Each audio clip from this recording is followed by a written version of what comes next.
My name is Ruby Raze, and you're watching Drinking at Moe's.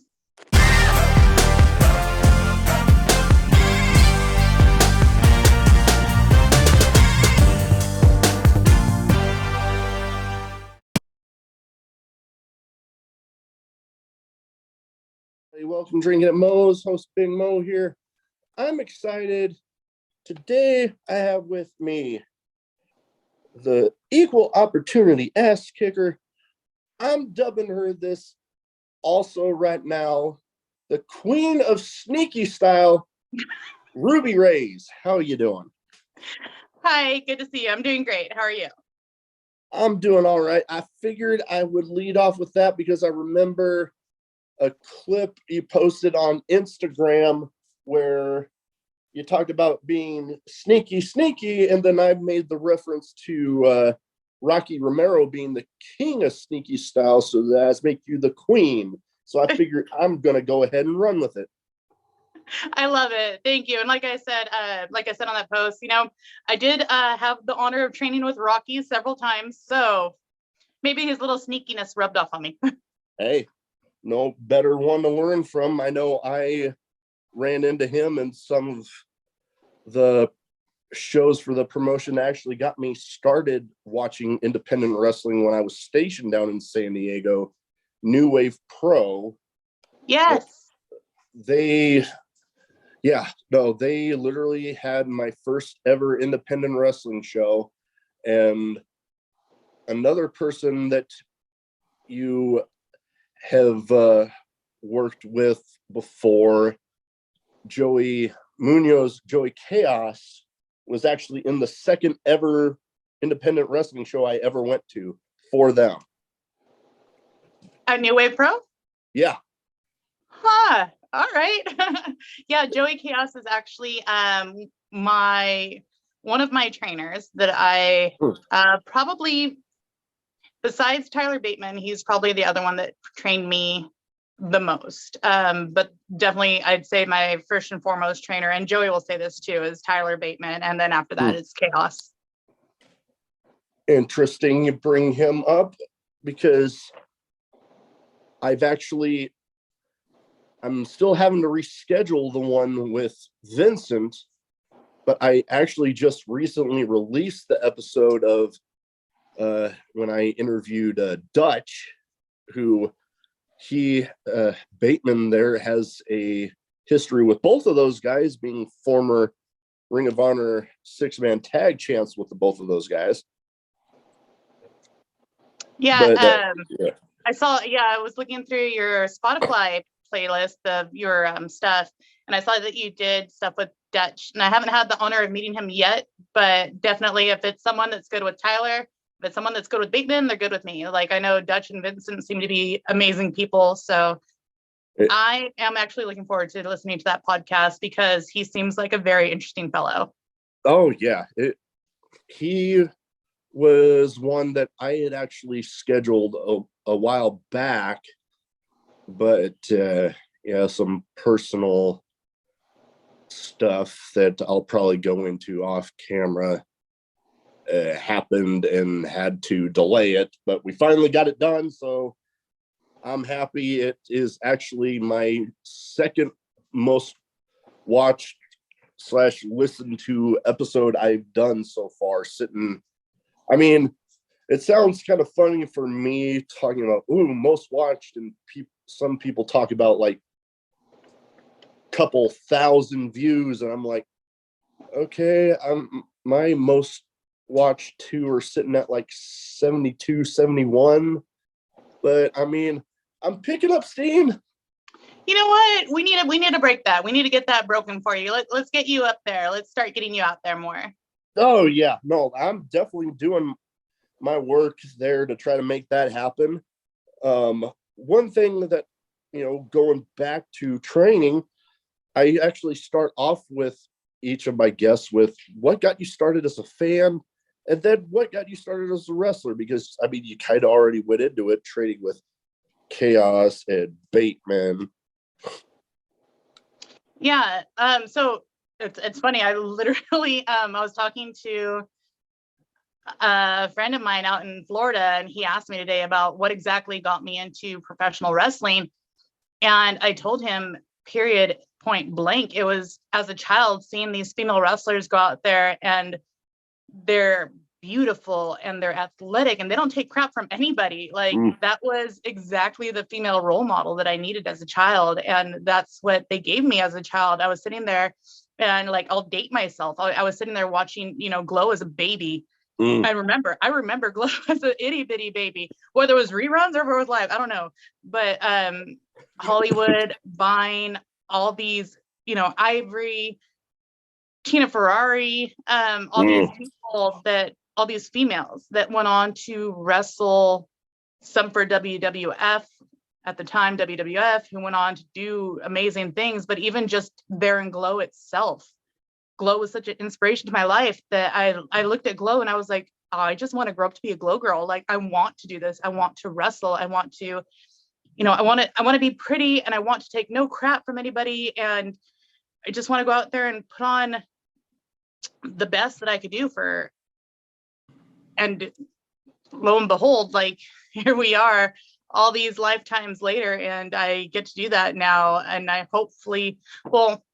say hopefully, but I know that I've done the same for little girls, because I've literally had their parents come up and tell me like, oh, Ruby, Raze wouldn't stand for that, or Raze wouldn't do this, blah, blah, blah. And I love it. I absolutely love it. It's like I grew up watching the big bad girls on TV, and those are the ones I loved. And I kind of grew up to be that. So legit living the dream. And that's how I got started. You needed that role model, and you find that somewhere. And I found it in professional wrestling.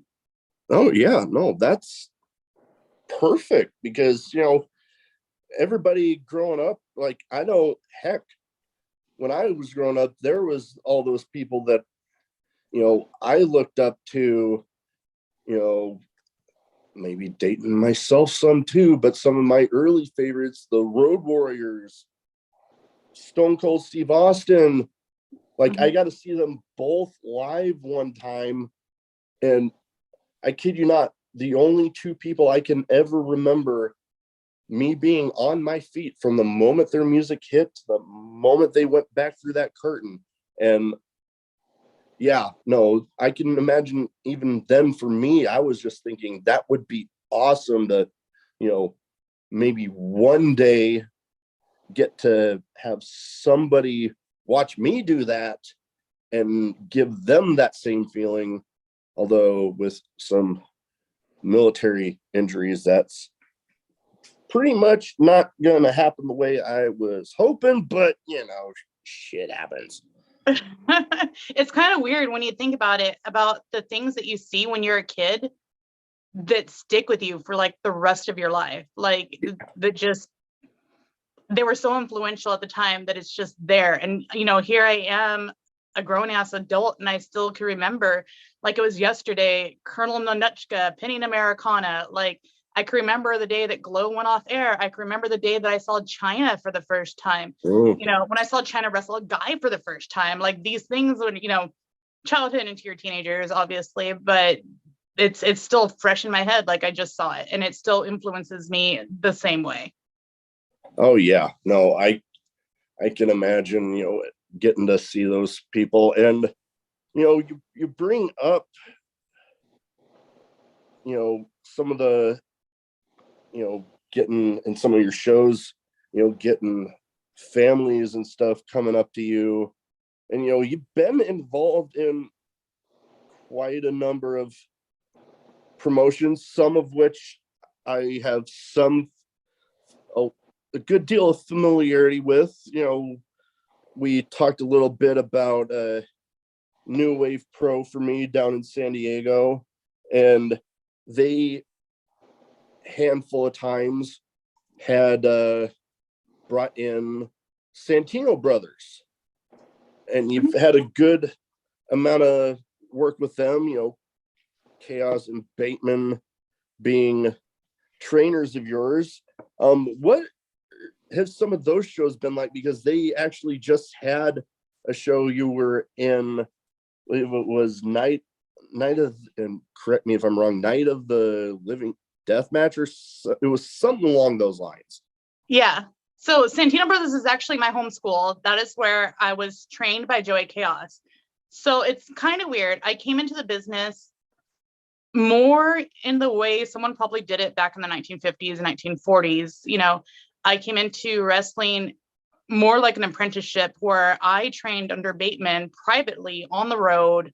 So we would get to wrestling shows. I would help with the ring, or I'd sweep the ring, or whatever had to be done. And then Bateman would train me privately on our own. And this is when I was functioning as his manager.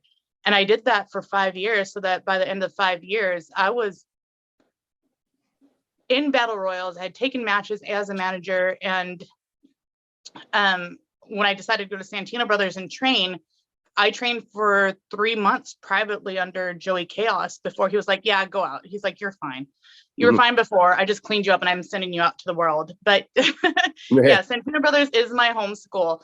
And we just did Night of Living Death match where I tagged with BC Killer to go against Rob Shit. I'm going to assume we could say bad words on your... I'm not monetized yet, so we're good. Yeah, Rob Shett and Haas Hogg in one of the 2 death matches of the night. So I got to tag with BC Killer, which was honestly really cool because BC Killer has known me since before I was a wrestler, before I was a manager. He knew me back when I was doing wrestling photography because I did that before I even stepped foot near a ring as a manager. Okay. I mean, everybody gets their start with the business somewhere. I've actually had some opportunities with, well, even before the podcast, I actually was just hoping to surprise some friends of mine that were wrestling in a show up in Fargo, North Dakota. And the promoter who I became friends with was like, hey, since you're making the like dang near 8-hour drive by yourself, kind of as a thank you, you want to actually be special guest ring announcer for your friend's match? I'm like, Aww. You're telling me I get to be in the ring with a microphone? That's yes. So cool. Oh my God. I swear my heart was beating a million miles an hour. Like they had me back behind the curtain before, and I'm like, oh my God, oh my God, oh my God.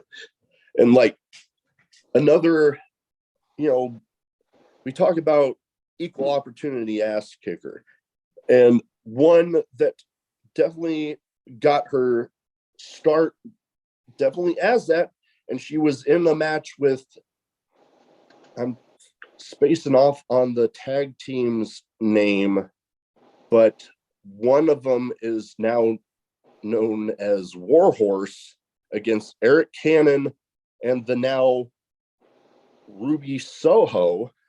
Were actually on that card like 2 or 3 matches ahead of the one that I was doing that stuff. And it was like, holy shit. And then I see her on TV all those years later. I'm like, holy crap.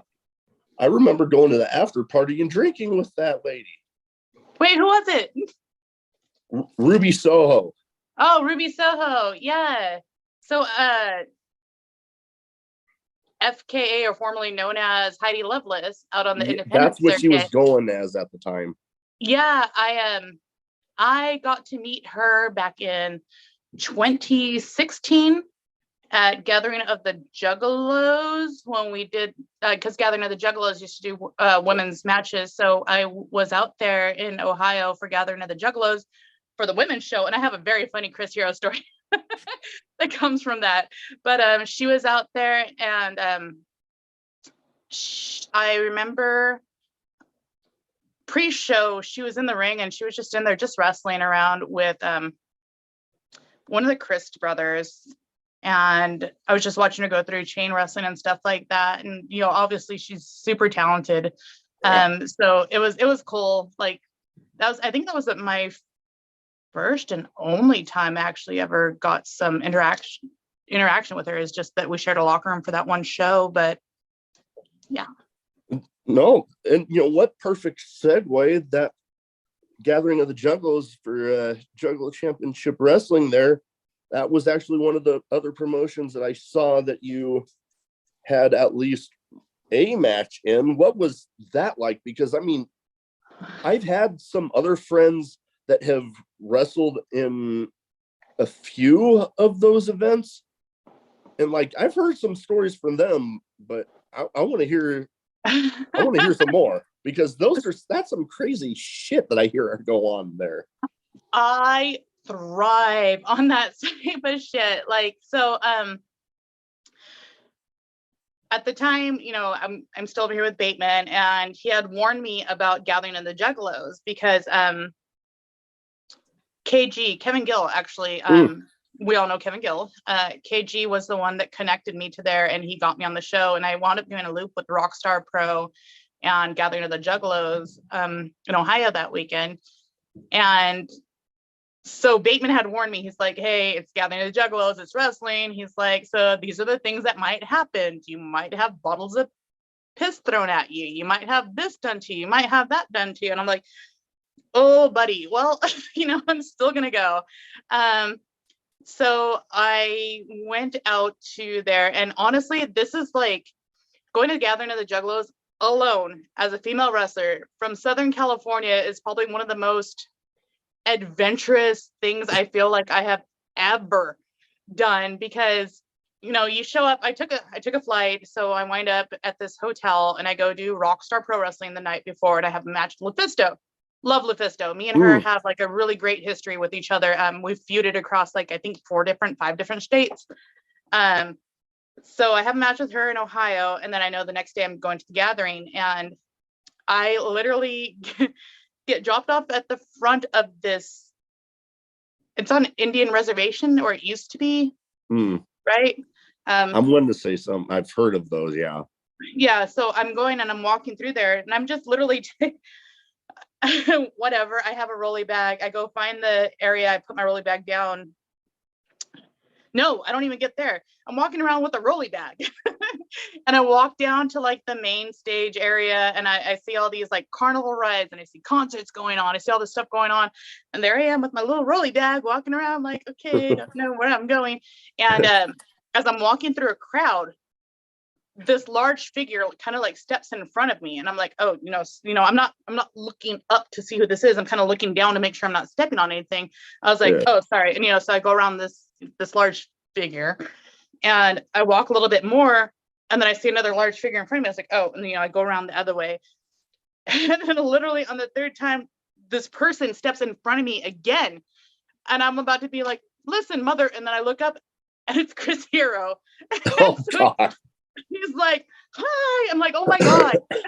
I haven't seen him for like at least almost a year at this point. I'm like, oh my God, thank you. I thought I was about to have to fight a juggalo, and I don't want to have to fight a juggalo here. I'm sure I'll get my ass kicked by all the other juggalos. And he's like, I saw that you were on the wrestling. I was like, yeah. And he's like, let me show you where it is. I'm like, thank God. But afterwards, just like, he showed me where it was. I got to put down my stuff, and I was walking around, and I don't know juggalo culture. I don't know anything about it. But I was walking around, and your fans could tell me if this means anything. Someone handed me a hello, my name is patch, and it had like their name and an area code on it, and I still have it. And then he gave it to me, and I was like, what's this? And he's like, you'll know. And I was like, I don't know, but okay. I tried Fago for the first time. That stuff's actually really good. I'm pretty sure that's where I got diabetes from, is from Fago. I hear that flows like crazy there. Honestly, it was like a really good vibe. And I feel like juggalos get like a really bad rep, but when I was there, no one really gave me hassle. Everybody was really welcoming and warm to me. It was like a Woodstock, but for clown painted people. I can see it. I can see it. Yeah.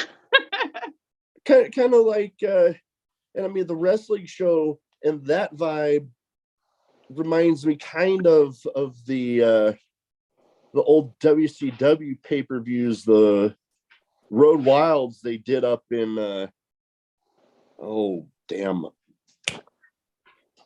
pulling a brain fart on this one. The one they did at the motorcycle rally. It's up in South Dakota somewhere. I am freaking Sturgis? Sturgis, that is it. Yeah. They did Yeah. they did those up there. It kind of reminds me of that sort of a vibe, when you have the visual of all those bikers and stuff all mingled in there. And then I've seen footage of some of the Gathering of the Juggalos matches, and it definitely seems similar in a way. The matches themselves, so I don't know about, because I heard that Gathering of the Juggalos changed venues, and I don't know because this is the only time I've ever been to it, but the area itself, it had a ring and there was like a trench around the ring, and I could tell it wasn't a trench made because the trench had been there because there was overgrowth in the trench and stuff like that, and then they had barricades outside the trench. So if you wanted to jump the rail, you had to jump the rail, you had to go through the trench, and then you had to go up the trench to get to the ring. That's not, you're going to be intercepted. Yeah, little bit of work. The crowd is ridiculous. When they heard I was from Southern California, I got chants of SoCal when I was in there. So obviously there's a bunch of people from SoCal. That was pretty cool. I wrestled Zoe Sky at the time. I know, feel like she has a different name right now, and I know I just wrestled a show with her. She's a very tiny girl, Zoe. Zoe. Is it still Zoe? Just something else? Zoe Sky or Zoe Sky? Stark? No. I'm having a brain fart. She's a very tiny woman who is blonde. She went by Zoe Sky before. I'm very sorry if you're watching this. My bad. I'm sure she changed her name. She changed her name, so I'm gonna blank. That happens. That happens, especially when you are in independent wrestling and you get booked. A lot of your weekends are fully booked, and you meet so many people going through all the shows that you're bound to pull a brain fart on somebody's name somewhere. You're bound to literally forget that you met people a lot. And so here's a funny thing. My ex-fiance is a professional wrestler, and he always would say, I forgot. I'm sorry, I got kicked in the head a lot. I'm sorry, I forgot I got kicked in the head a lot. That was the excuse for everything. I'm like, whatever. And then here I am, 14 years into the business. I'm like, I get kicked in the head a lot. I don't know. This is a legitimate excuse. I'm sorry. It really, it's a thing. No, I have a couple friends that definitely can be accused of using that one a lot. They both actually competed in a Type A death match against each other.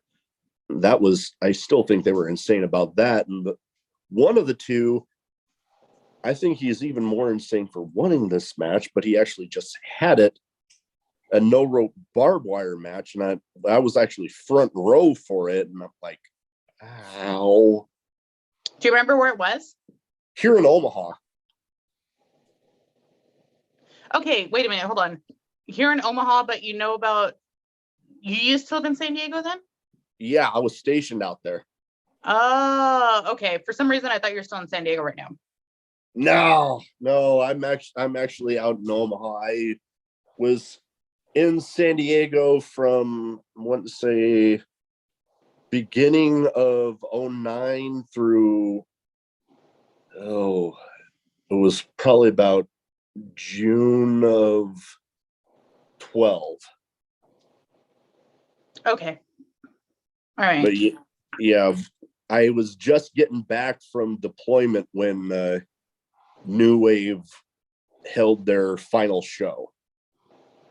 Yeah, there was, okay, so somewhere in there is where Tyler Bateman was on on those shows at New Wave, and he met B-Boy for the first time right there at New Wave. And which is where I met B-Boy now, and he's like literally one of my bestest friends in the world right now. So all those things, all those connections are because of New Wave. Oh yeah, and I mean, B-Boy was one of my favorites down there. Forget how many times, and actually first ever piece of independent wrestler merch I ever bought was one of his t-shirts. That's really cool. Yeah, no, that's that's like my best friend. Like literally almost every weekend I'm down in San Diego at B-Boy's house. Um, I'm really good friends with him. I'm like best friends with his wife Lola, and he's an amazing person. He's a great wrestler. And it's funny that before I even ever met B-Boy, I had watched one of his matches with Bateman. We're studying tape, and it was Eric Cannon versus B-Boy at a Ted Petty Invitational, and that match was really good, like really, really good. I want to say it's a 2005 or 2007 TPI. But anyway, find Eric Cannon versus B-Boy at the Ted Petty Invitational, and that's a really good one to watch. And then Oh yeah. Here I am all these years later, and that's like one of my best friends. Oh yeah. No, I've told a few people if I ever got him on, I don't get starstruck that much. And I mean, I met him a handful of times when I was still down there. But like, if there was a dream independent wrestler guest for me, I'll go ahead and right now and say it. He is like up there for me. B-Boy? Oh yeah, totally. Oh, I'll tell him. Oh man. Hey, B-Boy. When I saw him come back after that injury at the GCW Hammerstein show, I just heard he was going to be in the match, and I'm like, I was like on the verge of getting it, because I'm like, I might have to shuffle some things around. But then I heard he was going to be on it, and I'm like, fuck that, I'm getting it. You're talking about after his Achilles injury? Yeah. Yeah, and he came back. That was definitely rough, but on the flip side of that, like, to me, in my opinion, get him on your show, talk about it. I feel like his comeback after his Achilles rupture has been very fruitful for him. And like, he's one of the people, when they say like, I'm going to come back stronger, he came back stronger. Because a lot of people don't. Like, everybody tells it, oh yeah, I'm going to come back stronger, better than ever, whatever. A lot of people don't. Yeah. But he did. And he's freaking out there killing it right now. He's going to so many places. He's like everywhere. And I think that's freaking amazing. I'm really, really happy for him, because I don't want to say this. I feel like it revived his mindset about what he really wants from professional wrestling. And he's really doing it right now. And I'm really sorry, I'm cussing. I'm really happy for him. Like, I'm so happy to see him everywhere, from GCW, traveling with GCW to Prestige. I think he's got Defy coming up, like all these places. Yeah. And it's amazing to see. Like, that's inspiration. If you get hurt, you could come back, honestly. Oh yeah. You put in that hard work, like he very well does. And I mean, good Lord, if there was ever the embodiment of hitting the ground running after something like that, that man is it. Because good Lord, like, I'll admit, I've DM'd him a few times, and you know what? Understandably busy, wanting to make up for some lost time after that injury. So I'm not even mad. Like, there's I've ran into some people that, I've DM'd and then I don't hear anything. And I'm like, him, it's like, you know what? I know sure as hell he's fucking busy as hell. So I'm not even mad. Yeah, well, he, despite being a professional wrestler, B-Boy, he is the head trainer at Level Up School in San Diego. He has his duties there, and that's I know that's several days a week off the top of my head. And then top of that, then he has, the wrestling days where he goes out. I know this weekend he was taking because I was at his house. I could tell you for a straight fact, all day Thursday, all day Friday, all day Saturday. He took Sunday to rest, and now Monday he's going to be back at the school again. Tuesday back to school again. So I think for him, it's like definitely a busy schedule, but I really admire what he does. Like, just the person he is. Oh, I am with you 100% on that. I love that, you can just sense his passion for it all and how much all of it means to him. And I got nothing but respect for that. And I mean, you bring up Level Up, I've had a lot of people that I ask about, I ask the question that I'll ask you later. And one of their answers to the question is always making sure you're properly trained and do your research on the schools that you go to. And, I mean, sometimes, you'll have to look and you'll have to do some driving to some of these schools. But, you go out California, you got Santino Brothers, you got Level Up, two very, I consider them destination spots because 100%. You got those, you got out here in the Midwest that I've been lucky enough to talk to one half of I've been able to talk to the Brave of Black and Brave Academy, Merrick Brave, for the show, and, talked about how they run things there. And, one of my first ever Zoom interviews that I did was actually with the SATs, and they actually have their school that they're running out in New York City right now. So it's like anywhere in the country, you might have to do some driving, but there are some people out there that know their shit. And if you just look them up, I'll say, let me know when we get to that question, because I actually have a lot to say about that. It's really interesting. So we'll pause that to there. We'll pause it from that point. There's two other promotions I wanted to talk about, because I never actually got to go to a show for this promotion, but I did hear plenty about it during my time in San Diego before they seemed to take a little bit of a hiatus. AWS. I've heard a lot of good things about them. Oh my God. So literally, I account AWS, Alternative Wrestling Show, with the reason I am the wrestler that I am. Alongside of Santino Brothers, yes, but AWS ran with the consistency of Santino Brothers. Sorry, I'm trying to get comfortable and move my camera. Sorry, stop camera. Santino Brothers and AWS ran with about the same consistency. Sometimes Santino Brothers ran more. However, while I attribute both to being the wrestler, Santino Brothers, AWS, and Wildcat Sports, in my opinion, are the ones that were responsible for me being the wrestler I am. And when it comes to being my TV style, it's Championship Wrestling from Hollywood. But the thing about the thing about AWS was that they allowed me the opportunity to wrestle with these amazing wrestlers that were known throughout the world, throughout the United States and stuff. That was because they had a bigger budget than Santino Brothers had.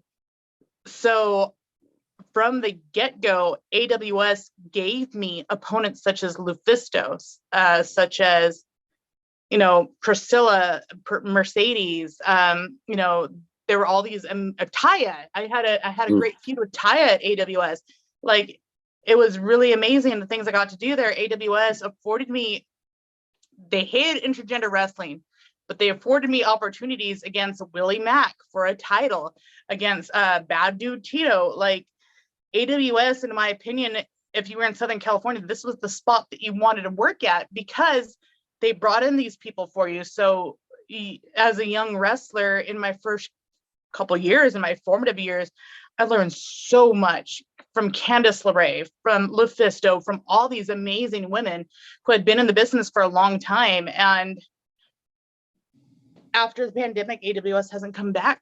And, I'll get messages here and there from the promoter saying, hey, I'm thinking about running here, I'm thinking about running there. But I think the pandemic, when they shut down AWS, like I'm not sure if it's going to come back, like, because it's hard. And now you look at the Southern California landscape. I don't think the Southern California landscape has ever recovered from the pandemic. And, I'm not trying to talk crap about any promotion, but the fact of the matter that so many promotions from out of state run here and they'll grab crowds, I feel like is kind of a testament to that, because we used to be the ones that ran here and we were the one that draws the crowds. And now we got other promotions coming in like GCW or Prestige, and they're running here.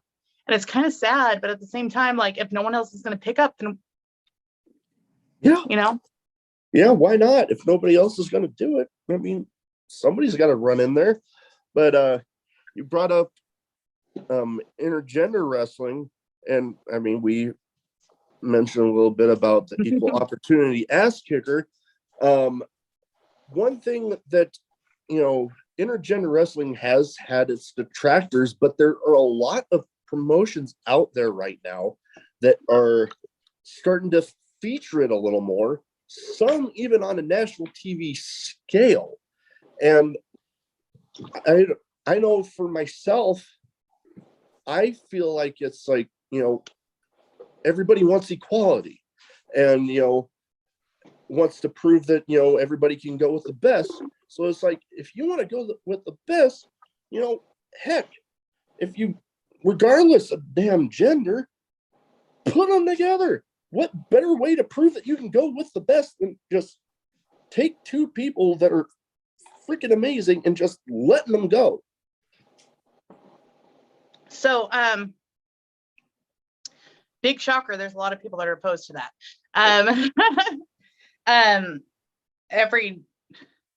Every time it gets brought up on wrestling Twitter, you have all these people that want to speak out about it. But you know what? I used to be one of those people that used to get really mad when someone was opposed to intergender wrestling. Over time, I'm not so mad anymore.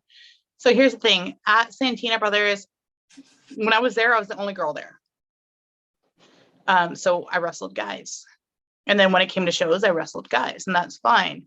Eventually, we had some more girls there. And before me, there were girls there as well, such as Thunder Kitty and Mariah Moreno. But I used to think that intergender wrestling was for everybody, but it's not. I want to say that. I really wish I could say that, and I really wish I could still believe it. But with age and time, it's not for everybody, because not everybody understands it. And I don't want to, I want to say this: intergender wrestling has to be done well whenever it's done, because if it's not done well, it's very much not done well. So for me, intergender wrestling has been kind of a crux for me, and this is like my go-to. And here's the reason: I'm almost 5'10". I weigh over 200 pounds. I am large. I am a thrower. I am this. I am that. To the average female, I am the average guy's height. I'm not the average female height. When it comes to my matches with females, I know where I am and I know my role. I'm just going to toss you. I'm going to toss you. I'm going to hit you. I probably need to hit you once, and that's it. But when it comes to guys, then I get that challenge. I one hit from me for a guy doesn't really mean as much. Can I toss you? Yeah, maybe, or maybe I can't. Intergender wrestling has always been like a really great topic for me, and the term equal opportunity ass kicker came when I was at Santino Brothers and I started doing shows for them. They gave me the small fries, in my opinion, the small fries. These are the small guys, the Biagio Crescenzo, Gino, and eventually I got sick of it. I had all these victories over these small guys. I'm like, there's nothing these small guys bring that the small girls don't, and I win those girls too. So I wanted the biggest, baddest, and so I asked for BC Killer, and I don't know if you guys know who BC Killer is. I've heard of him. Yeah, I asked for BC Killer, and literally Joey Kaos laughed at me. Legit, he laughed at me, and he's like, It's like, you gotta ask Mongol about that. Like, nah, I don't know about that. Let's say, let me do it in Joey voice. This is Joey voice. Oh no, I don't know. You're gonna have to ask Mongol about that. So I asked Mongol about it. I was like, hey man, I was like, can I get a match against BC Killer? He started laughing at me too. He's like, you want to wrestle BC? I was like, yes. And he's like, you want to wrestle BC? I was like, yeah. He at that given point, he was the biggest and baddest at our school. And then he's like, girl, you got to earn that. And I was like, all right, well, what more do I have to do to earn this? Like, I'm undefeated, whatever. I'll keep coming. And at that point, I was driving, like we said, 3 hours to go to the school 4 or 5 days a week at the time. This is my goal, this is my dream. And when I finally got those matches against BC Killer, I had to do a promo against him. And literally my words were like, BC, Santino brothers, Joey, Mongol, I'm going to show you I am the equal opportunity ass kicker. And this is where we go. And it's just AWS, they hated intergender wrestling. Santino brothers lives, I feel like they thrive with intergender wrestling. They understand it. When it comes to different promotions though, like if you don't get it, you don't get it. And and if you don't get it, you're ruining it. Like there's some of us out there where in Southern California, we have literally probably like 6 girls, 7 girls, and we are a huge territory. We have like 6 or 7 girls. We can't sit there and wrestle each other every damn time. You're going to have to bring guys into the mix. We're going to have to do this. But, the point is, let's be smart about everything we do and let's make these moves calculated. Yeah. No. There's definitely those, especially promoters, that it's like if they get it, and you'll be able to tell from the in-ring product. But those that don't, it's going to be quite damn obvious. Yeah, it was. I've had the fortune of wrestling some of the people who I think are some of the best male wrestlers out there. Like, I don't know if you know Andy Brown, Willie Mack. Yeah, Willie Mack. I think to this date, I might be Andy Brown's only female match. I know I'm Willie Mack's only female match. I know I'm Brody King's only female match. I wrestled Tyler Bateman. I've wrestled Bad Dude Tito. Like, there are so many guys. I've wrestled Brian Cage, Chris Bay, like all these people, where I know I might be one of their very few and far between, but I will never, ever back down from the fight, no matter who it is. And, Mickey Knuckles is queen of the death match pretty much when it comes to being in the goddamn world. She might be queen of the death match. And when Crimson Crown graciously gave me a match against her, frick yeah, I'm gonna take that match. Am I gonna die? I might die a little bit, but I'm doing it. Oh man, speaking of her, it's been some trying to nail down schedules and stuff, trying to get her on the show. But I have talked to plenty of people on intergender wrestling, and with I'm spacing off on who, and I apologize to this guy whenever he watches this episode, but he remembered telling me that, there's some ladies that it's like, he's fine. And others that it's like, okay. And he mentioned Mickey Knuckles in particular, saying that, you know what? I don't care about taking a pin or an ass kicking from her, but damn, she's fun being in the ring with. That's where Mickey Knuckles was. I don't really do death matches. Yeah. But Mickey was one of my first ones. And when I say I don't do death matches, I don't do sharps, I don't do light tubes, I don't do these things. Unless to me, because Tyler Bateman brought me in and he's from Oklahoma, I'm very much in the old school point. Unless it leads to that level, I'm not going to do that match. Yeah. It has to have been a feud that, goes to that level. And so when it comes to that, my feuds that get to that level are usually just street fights because it's not to that extreme level. When it came to this death match with Mickey Knuckles. It was literally a death match. It was Goddess of Gore. It's for Crimson Crown Wrestling. And they asked me, I know you don't really do death matches, would you be willing to do one? I was like, cool. Here's what I don't want. I don't want barbed wire in my match. Light tubes, cool, but I kind of don't really want to take those. Like, I'm going to say I'm a gigantic wuss. I like my skin. And, I have this on, but I'm Mexican American. I scar like a motherfucker. Like I have a big scar right here because someone used tacks in my match and they didn't tell me. Oh, damn. And I got a tack that got ripped through my arm. So now I have a huge ass scar on my arm. I don't want that. I really don't. I like my skin. But yeah, when they say that, you want to work with Mickey Knuckles, yes, I do. Even if I don't wrestle death matches, I'm gonna learn something today. Like Mickey Knuckles is gonna teach me. And I had that match with Mickey at Crimson Crown Wrestling, and it was really nice. Some people brought me body boards with light tubes. For your fans, I am a bodyboarder, so there were body boards with light tubes, and I got to actually learn a lot about deathmatch wrestling. And Mickey Knuckles is tough as shit, and she went all the way to the finals, and the finals with her against Randy. But so obviously I lost against her.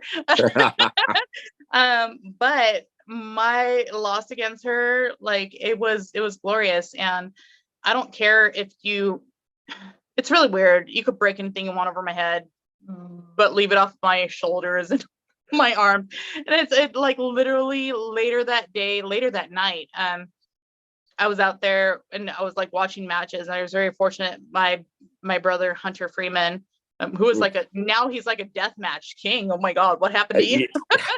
But I was sitting there and I was like, why is my wrist still bleeding? And he actually found a chunk of glass that was stuck in my wrist. Yeah, so I really like that. I like hardcore street fights more than like death matches. But yeah, Mickey Knuckles, 2 thumbs. Oh yeah, no, definitely. Being able to be offered a match against her, I mean, that'd be hard to refuse. And you bring up Hunter Freeman, talk to him for one of my earlier episodes, and good Lord, yeah, he's turning into quite the deathmatch guy, even going in there for the Nick Gage Invitational here soon. Can I just say that as a female, I'd love to wrestle Nick Gage. Actually, that was one of the matches ICW NHB, them? Yeah. They brought that up as a potential. So when I was first in talks with ICW, they wanted me to wrestle Chris Dickinson, which I was all on board for. Like, I would love a match against Chris. Then the pandemic happened. Yeah. Then they were doing matches. They're like, you versus Nick Gage. I'm like, bring it on. But Hunter himself, it's interesting because I know Hunter from when I barely started wrestling. Hunter got trained in Japan before he got trained in the States, and he came back and he went to New Wave, etc. Here we are, fast forward years and years later. Me, Brody King, and Tyler Bateman are the new Violence Unlimited.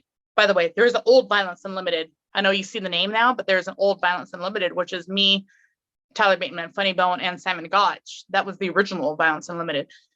Now we have the new Violence Unlimited. It's me, Bateman, and it's Brody King. Well, they're going against Hunter and Hunter's partner. I don't know what exactly happened in that match because I actually had my own match that I was dealing with aside. But something happened in that match that wasn't quite Chippewa. It wasn't quite okay, but it wasn't Hunter that did it. It was Hunter's partner. And so literally, I don't know, and I couldn't tell you what happened, but something happened when his partner was in there, and it pissed off Bateman and Brody. Ooh. And next thing you know, his partner is going at him like, oh my God, tap me. And Hunter's like, nope, like legit, nope. You're going to go deal with that on your own. But from Hunter, where I met him, then I couldn't even tell you the year when I met him versus where he's gone now, being a deathmatch wrestler. Like, I don't want to say I feel like he thrives in the brawling area. Hunter, like the backwoods brawler thing is really for him. I feel like he thrives there. And you got death matches. I had my first match against Hunter at Raze the Bar last year. It was last year sometime. When I say last year, it might have been at the beginning of 2020 or at the end of 2021. And he is a crazy motherfucker. Like, but he's in that good crazy. Well, he might be in that bad crazy when it comes to death match, but when it came to us just having a match, he was definitely in that good crazy. And I would love to wrestle him again, though he's my friend and we did really well tag teaming together. I would love to tag together with him even more. But Hunter is he's a good crazy guy, and I'm really, really excited that he's thriving in that GCW arena where he gets to do all these death matches or street brawls, you know. Oh yeah, I'm excited to see how that Nick Gage Invitational goes for him, because I mean, heck, it's gonna be even easier for a lot of people to catch some of those GCW shows now with that new deal they just announced today. I don't know the new deal. Oh, they're on Fight TV Plus for like $4.99 a month. You get oh the my entire god, that is amazing. the entire back catalog. You get all the new shows. It like for $4.99 a month. I'm probably gonna subscribe to that too. Oh yeah. No, I'm definitely gonna be doing that myself, because they got some shows coming up, not just the Nick Gage Invitational. I know was it this weekend, or they're coming up soon? They're actually going to be out there in California. No, they were just out here this weekend. It was this last weekend. Yeah. B-Boy was in a scramble match, and I saw him do a DVD on the apron. I know my buddy Bad Dude Tito was tagging with Jay Cabrera. They had a match for the tag team titles. Like, there was some really good stuff going on this weekend. I wish I could have seen more of it, but Saturday I was filming. I was actually on set filming Saturday, so I didn't see it. Yeah, you know, now that you mentioned, I do remember hearing about this last weekend being it, because the only thing now, before they announced that new deal of theirs, is a lot of these weekends I'd only be able to afford, like, if I wanted to get the combo pack, which was a good deal, I'd have to pick, like, okay, which weekend am I gonna do? Yeah. But now this whole new deal they got, it's gonna be pretty cool. But you mentioned being on set filming. Was this, I mean, correct me if I'm wrong, was this another one of those WoW filmings? Because I know they were going, are they still going? Because I know they got their deal. Yeah, so if you watch WoW, you'll see that it's very much like Glow, in the sense where there's a bunch of segments in two that help perpetuate storylines, help run things across, you know, to better. We're very story driven. I think that's the way of putting it. We're very storyline driven.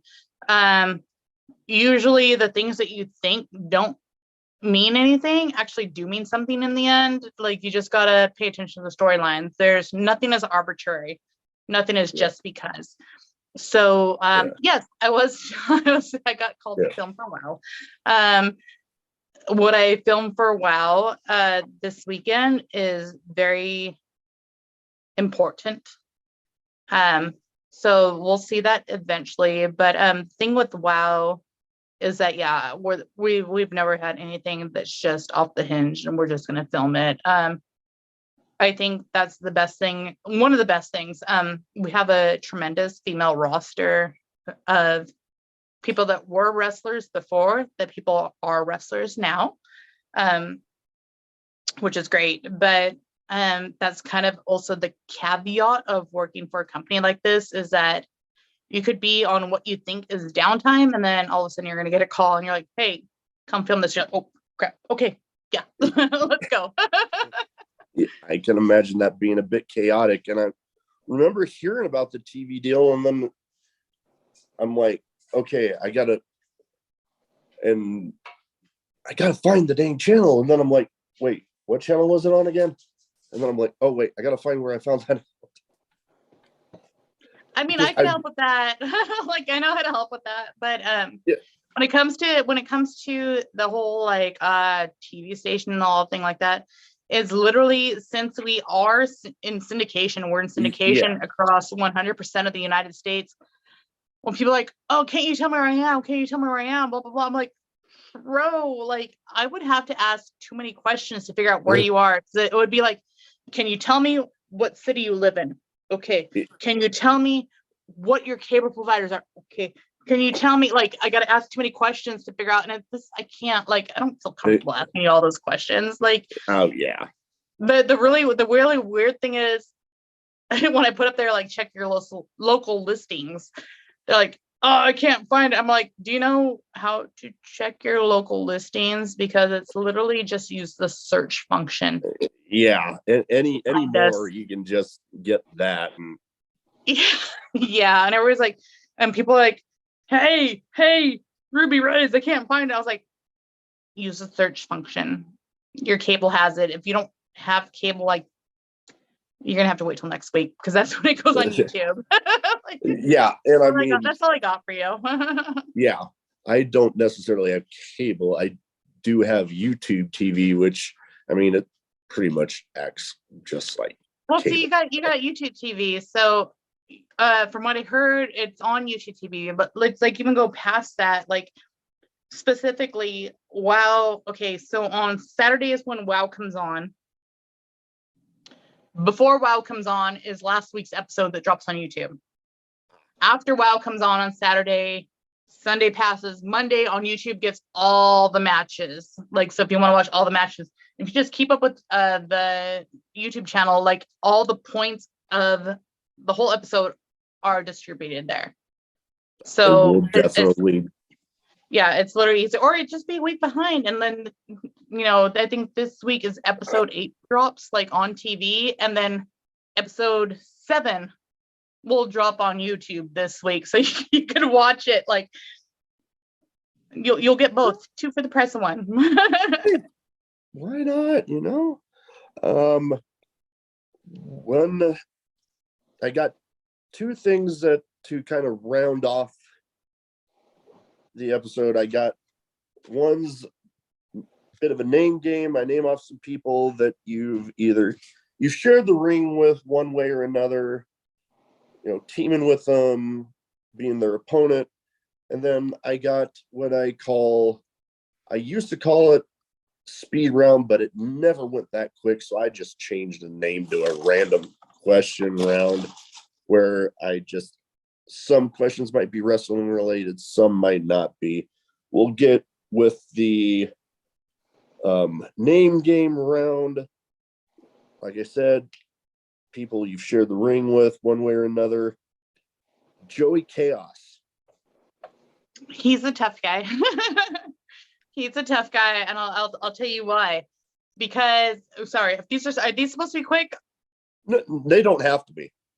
So literally, when I was doing privates with Joey Kaos, he'd be like, okay, 100 squats, and we do the 100 squats, and then he'd be like, 50 more for the wrestling god, and we do another 50. He's like, 50 more for Supreme. We do another 50. He's like, 50 more. I'm like, stop saying 50 more. You tough guy. The first wrestling match I had at Santino's, he was like, hey, come into the ring, let's do a little bit of wrestling. And next thing you know, I'm taking moves that I've never taken, but I took it. So yeah. Tough guy. So Kaos, tough guy. Definitely. Next one, Savannah Stone. Biatch. She's like me. She's kind of a bitch. Like, and when I say that in the best meaning ways. Like, I don't mean that in the bad way. I mean that in a girl that is gonna go out there, gonna show who they are, and they're gonna fucking pump it out and not be that girl because they are this girl, Savannah Stone. I really love wrestling with Savannah Stone, and I wish that shit would work out so I could do some more shit with her, but that's not the way life went. But hell yeah. Hey. Next one, Hunter Freeman. Big brother. Love him to death. Wish I could tag with him more because we were tagging as surf and turf. I'm surf, he's turf. Death match, soon to be king. Hey, that would be fitting for him. That is for sure. Next one, been having some success with death matches herself. Been, a few different promotions here or there. Dark Sheik. Like literally the first word that came to me was unknown because I know Sheiky. I've known Sheiky forever. But as the wrestler that she is now, I don't know. The only times I've ever worked with her nowadays is I went to Hood Slam once. Like I don't really interact with Sheiky. No, that's fine. I'll admit before the last, probably last year or so, she was definitely a bit of unknown for me too. And then, I start seeing, popping up GCW handful of times. And I'm like, okay, you've caught my attention. I remember, so I met Sheiky like way back in the day. She brought us into Hood Slam, me, Bateman, and like a couple other people. But after that, the only time I had with her was when I went up recently. But now she's moved out to like Vegas and stuff like that. She's doing her own thing, and you know what? Yeah. Get it. No, totally. Last but not least for name game round, the one, the only, the new age Punisher, B-Boy. Best friend. Like I said, I go out and I spend so many weekends at B-Boy's house. There's literally been times there where I've stayed there like 10 days or so in a row because I will pull a B-Boy out to the water. I'll make him go bodyboarding. I'll make him go out to the beach. Lately, he's too busy to do that stuff with us, but I'll take his wife out. Bestie. Like B-Boy is definitely bestie. One of the besties. That is awesome. I have definitely very fond memories of getting to watch him wrestle. I'm trying to remember which New Wave show I saw it on, but I actually, for the longest time, I was thinking this match might have been one of those, those memories you think happened, but didn't really happen, where it was B-Boy versus Scorpio Sky versus TJP. That probably, I could see that. I could actually see that match happening. For New Wave, and I'm like, I just had such vivid memories of that match. And I'm like, people back here, when I first got back here and started going to independent shows here, I think some of them thought, oh, another fan that only knows either the national TV stuff or local independents here. And I'm like, yeah, no, my first independent shows were actually in Southern California, and I have vivid memories of B-Boy versus TJP versus Scorpio Sky. So, I mean, I could actually see that definitely happening as a match. So you're probably. I've interviewed at different times both of the new wave promoters and actually just got it confirmed by Trevor. We recorded, I'm going to say it was a week or two ago, and he actually confirmed, yeah, that one happened for them. He can't remember which show specifically, but he does remember it happening. So I'm like, yeah, there's, honestly, there's been so many bangers in California. Like there have been actual bangers that it's freaking weird that people don't know about. So Mercedes, AEW Mercedes, everybody knows her. You all know Mercedes. She actually holds the heavyweight championship for AWS. I saw that. And she got it from Tyler Bateman. Like this was a tremendous match. But there's you don't really know about it. There's been a ton of matches that happen in Southern California, and I feel like a lot of them happened at AWS. Like I said, this was the spot where you're going to meet up with these people that aren't from your area or are from your area that won't do these matchups. I wrestled Bad Dude Tito. Bad Dude Tito, like he's freaking killing it in New Japan. Yeah. I had a singles match with him at AWS, and that is like one of my favorite matches ever. So you have AWS, and honestly, Southern California in general is a very big hotbed for wrestling, but it's really undiscovered wrestling. Yeah. It really is. And I don't know why. I feel like the whole wrestling world kind of shuns Southern California or just California in general.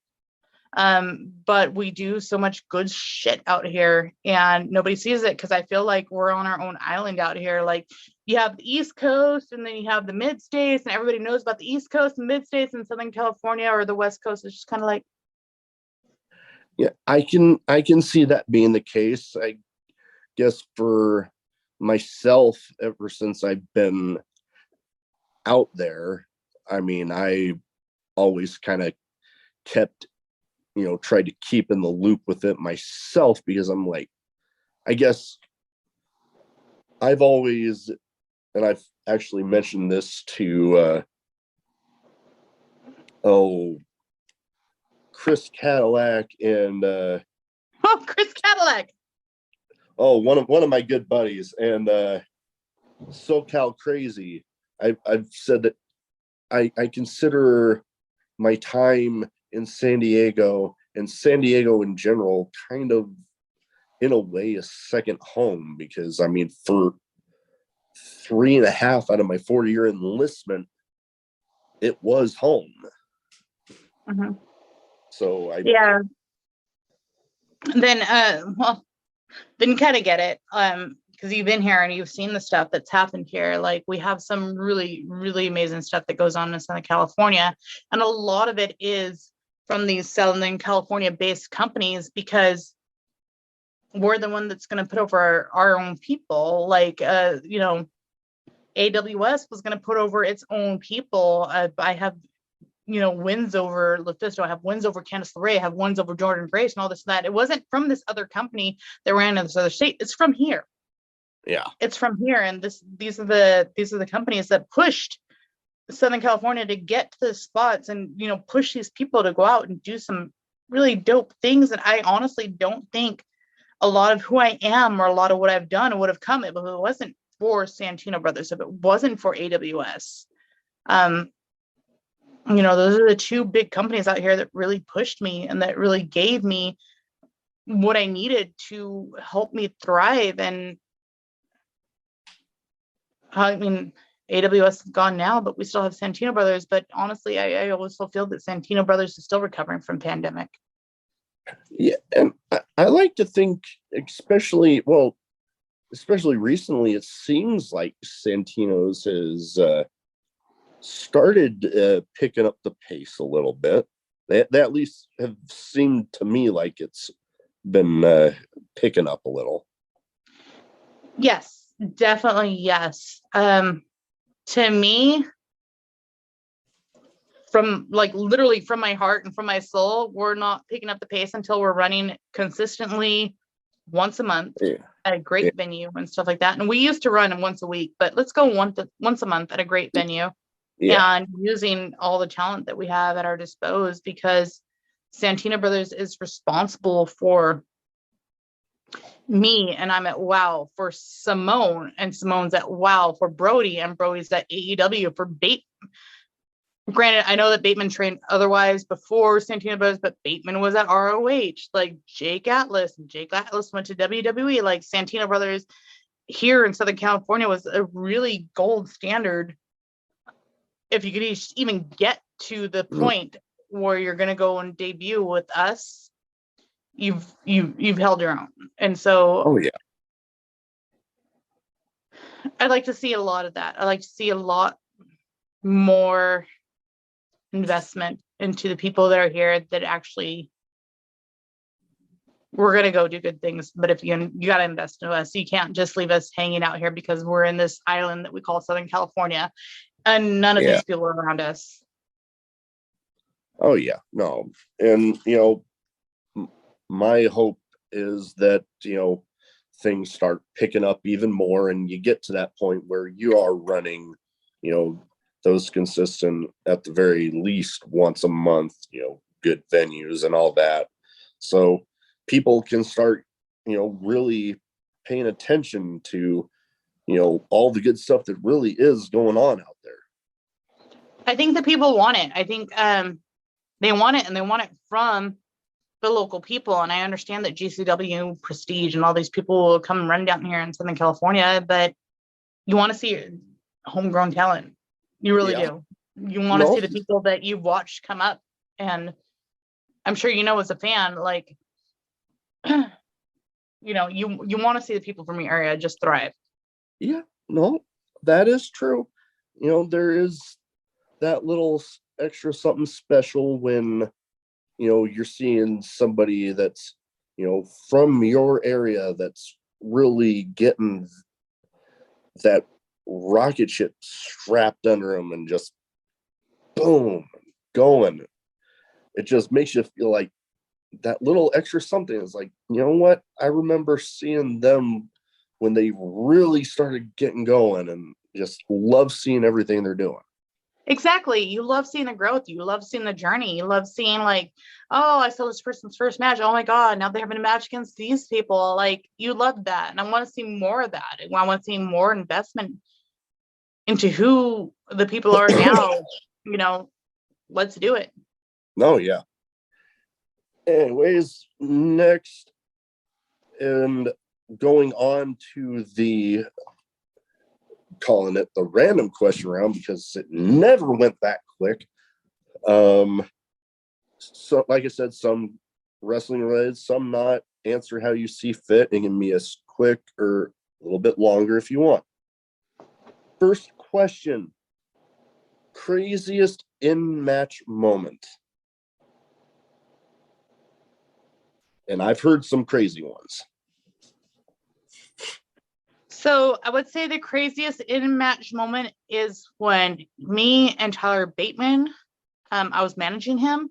We had a thing in Oregon, and me as a manager managed to piss off the crowd so much that there was a grandmother in a wheelchair, like one of these wheelchairs where you got the left, right, up, down. I could go chase you. I pissed her off so much that she came after me in her wheelchair, and I didn't know that she was behind me, and she hit me in the back with a bottle while I was up in Oregon. And I turned around and I was like, okay, I'm not going to swing on a grandmother in a wheelchair, but I really thought about it. Oh boy. Yeah, that is, wow. I've heard some crazy ones, and that is definitely one I never expected hearing.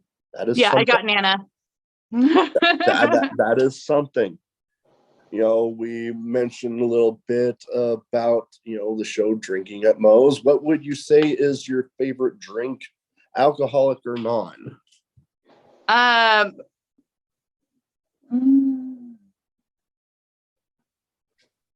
That sounds boring. It's really water with lemon in it.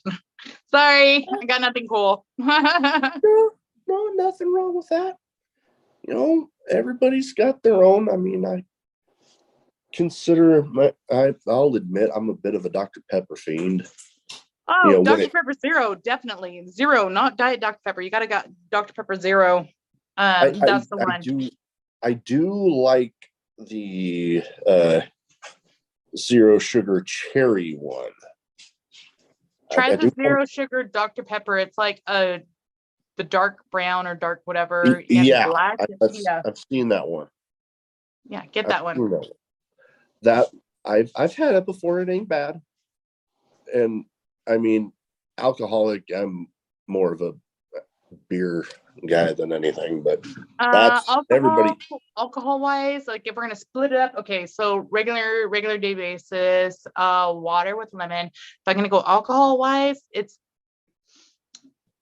Bud Light seltzers made an apple series that are like green apple, peach apple, and stuff like that, and they're like 0 sugar or 1 gram sugar. Okay. I don't like sugar. I don't like the sugary drinks, so okay. I'd go with those. Nothing wrong with that. Let's see here. Next one, must have road trip snack. So this always used to be like the sours, like the sour gummy worms or sour. It would always be like that. It'd be like that. But I recently got diagnosed as beginning stage diabetic, so I don't do those anymore. I will do sunflower seeds or jerky.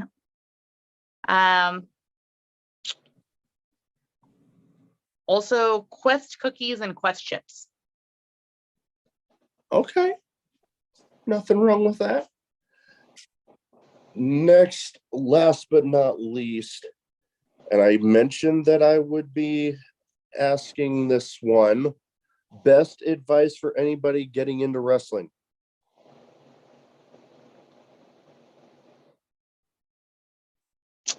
And I could cuss. Yes. Shut the fuck up. You don't know. Because every time I say something to someone, they're like, yeah, I know, but no, you don't know. Because if you knew, you wouldn't fucking do it. Literally, like there's so many times where like, yeah, I know, but I'm like, no, you don't. No, you don't. This is wrong. Like literally, this is wrong. Do not do this. And they're like, yeah, I know, but shut up. Shut up. Never give me a yeah, but never give me I know, but if you're gonna give me I know, but I can tell you for a fact, I'll never give you advice again. And I'm not saying that I'm God or anything. And I'm not saying that my wrestling will ever be up to the tip-top standard, but I know. And I've been around for 14 years and I can tell you what I know. And if you're not gonna listen to me, I'm not gonna help you anymore. The moment I hear, yeah, I know, but I don't care anymore. No, there's that is one answer. I get to that question a lot, and the way to always look at it is you can always learn something from somebody. You don't always know everything, so if somebody is going to give you advice, take it.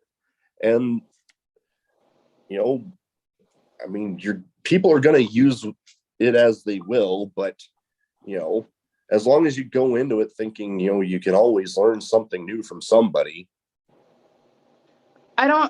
So like throughout my wrestling career, there's been so many times where people gave me repeated advice, like, don't, why is this little girl pointing down? No. Why is this little girl pointing down? No. Why are you going down to this? No. Why are you going? No. And there was like, and I get it. Like sometimes you have to wrap your head around it, but in one match, literally from one match at Wildcat Sports, ODB and then Teddy Long said the same thing to me. Like, this is everything that they told me, my coworkers and my friends told me coming up to this point in my career. And apparently I've never listened to them this much, to the point where ODB and Teddy Long told me, I was like, okay, you know, I need to knock this shit off. Yeah. I do. Apparently I didn't listen to these other people enough. And literally the people that are older than you and wiser you are giving you this advice, not because they're trying to be a dickhead, not because they're trying to be a bitch. It's like, hey, you're doing stuff that will not be taken well across this scenario because of these reasons. Either listen to me or don't. And apparently I never listened to them. And then I got told twice in one match. Yeah, I'm gonna fix this now. I should have fixed it before. Well, and sometimes it takes those moments to, like, you have people that you're around all the time, and then you get, it could be any number of reasons that one time somebody outside of a familiar scenario comes in and it's like, oh shit, okay. I think the thing with me is like, I was at a show at Wildcat Sports, and ODB came to me and she's like, hey, don't do this. She's like, you got to realize about this and this. And she's like, and me and you are the same exact height, we're the same exact build, we're the same exact this and that. She's like, now I have to go out there to reinforce you. I got to work it the way you did. So because I was a shithead and I didn't listen to all these advice that I gotten before, like, this woman had to change what she was going to do to make it make sense. So I'm an asshole.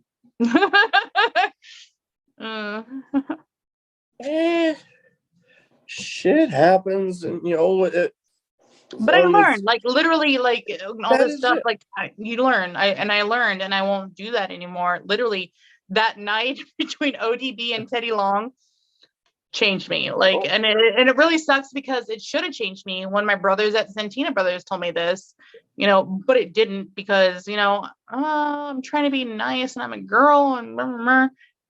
It's not that. It's literally it's being a wrestler in general, and it's going back to what I said about intergender wrestling, where you got to do it right. Yeah, no, and that's the thing with any feedback is when it's, well, let's say it's after the fact, and as long as you take from it and you learn from, okay, that happened, I need to not do that again. And it definitely sounds like you've taken that scenario there and learned from it, and hey, you've been up to some amazing things. So I tried. I tried. This is all I got. Like, hey. I have my degree. I have what I do for the real world, but if it wasn't for wrestling, I wouldn't be alive. Like, literally, this is my life force. No, I mentioned that I would probably talk about it off camera, but you bring that up.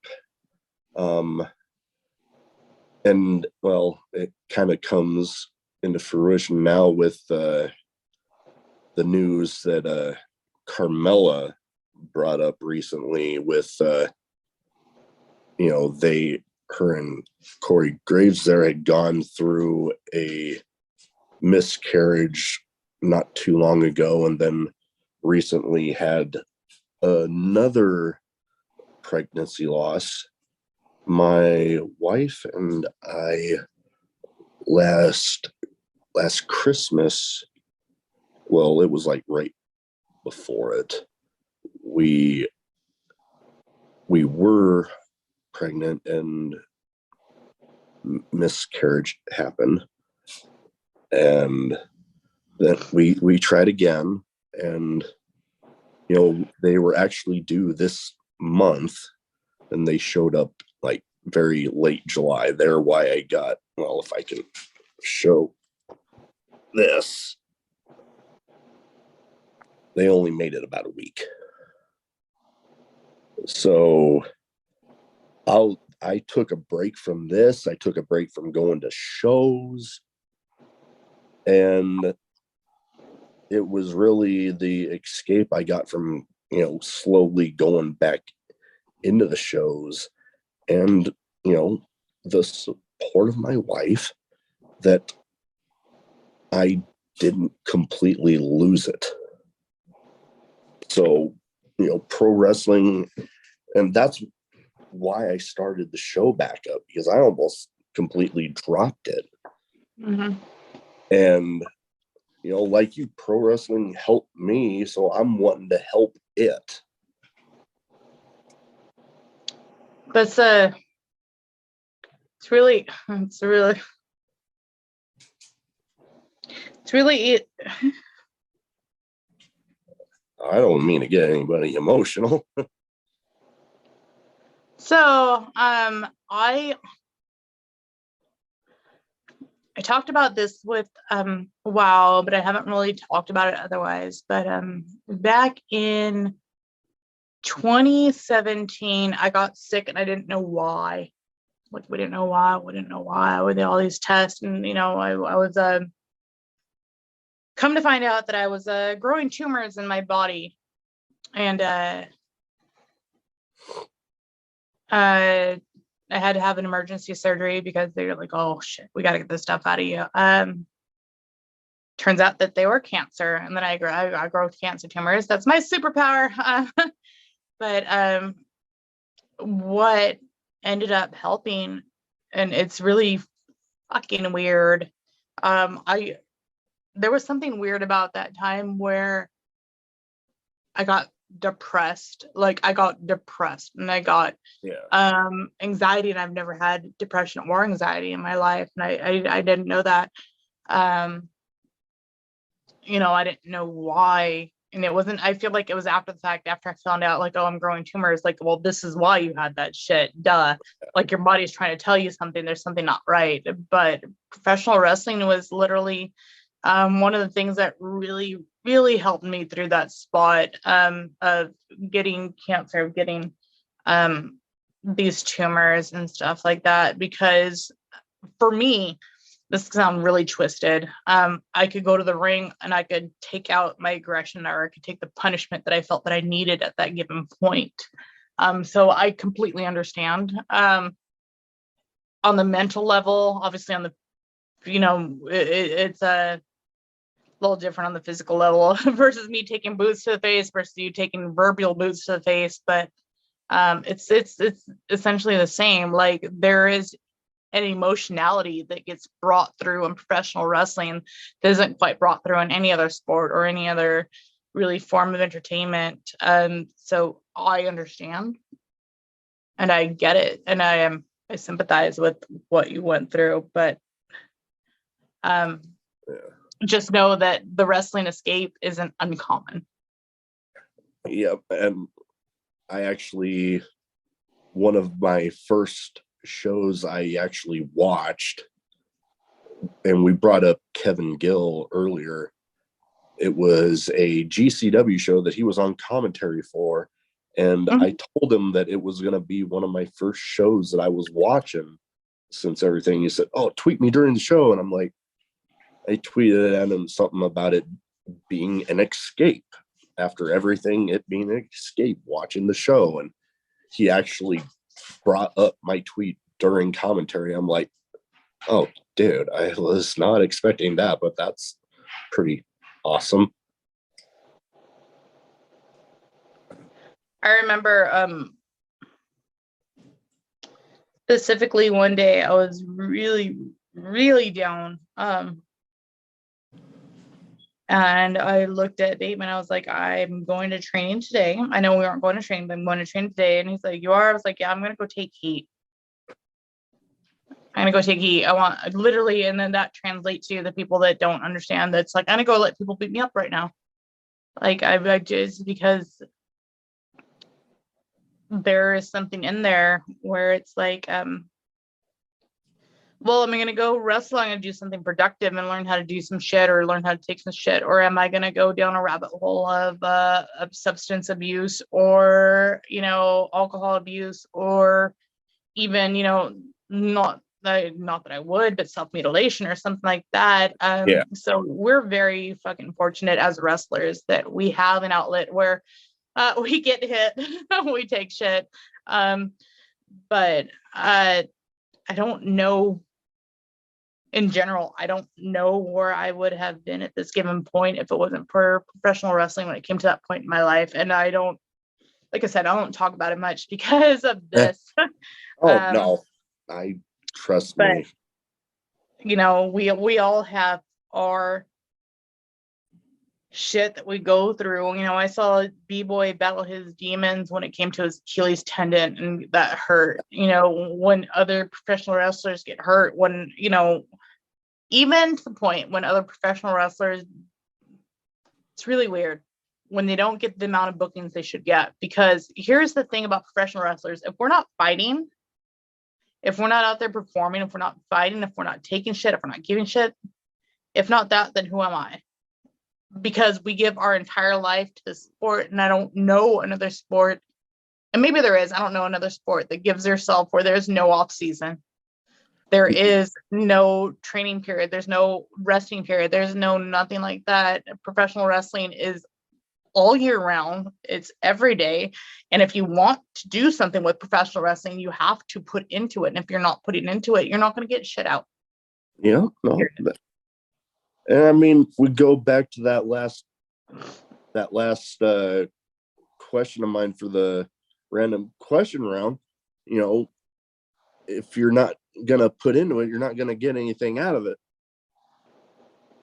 But anyways, that is about all I really have for tonight. I want to thank you for taking the time to talk to me tonight. I was so pumped because, I mean, like I mentioned on Twitter when I was reaching out, I'm like, man, I'm really trying to find some female representation for the show, because like I've been trying and not having a whole lot of luck. I did have Billy Starks on. That was a fun one. But then somebody suggested you, and I'm like, she'd be willing to do this? Fuck yeah. Well, let's get you some more female representation out there. Hey, I got friends. Tell me, I got friends. I am all for it. But anyways, where can people find you social media so they can go get an eye on you? I make it real easy for everybody on social media. Social media is the fact that you get me under Razor Pops. That's RAZERPOPS on pretty much every platform. I just make it easy for everybody. That makes it very easy for everybody. I'll make sure I add that in the description. But anyways, again, thank you so much for taking the time to talk to me tonight. Yeah, no worries. Thank you for talking to me. It's been great.